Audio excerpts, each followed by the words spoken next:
प्याज को काटने के बाद अगले दिन के इस्तेमाल के लिए कतई ना रखें। प्याज को काटने के बाद इसको फौरन इस्तेमाल कर दें।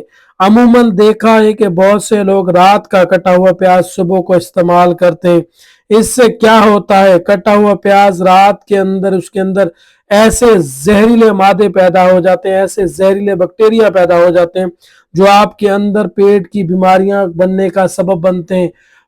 प्याज पका हुआ हो या कच्चा हो, दोनों सूरतों में फायदा मंद है। लेकिन अगर आपको कोई गार्ड या एसिड रिफ्लेक्स की बीमारी का शिकार है, आईबीएस की बीमारी है या और कोई गैस्ट्रोइंटेस्टाइनल ट्रैक्ट बीमारी की सूरत में आप प्याज इस्तेमाल नहीं कर सकते। अगर आपको प्याज से एलर्जी है या खाने से एलर्जी शुरू हो जाती है, दाने निकल आते हैं, सांस लेने में दुश्वारी होती हो, तो ऐसी सूरत में कतई प्याज इस्तेमाल ना करें। अपने डॉक्टर से फौरी रजू करें।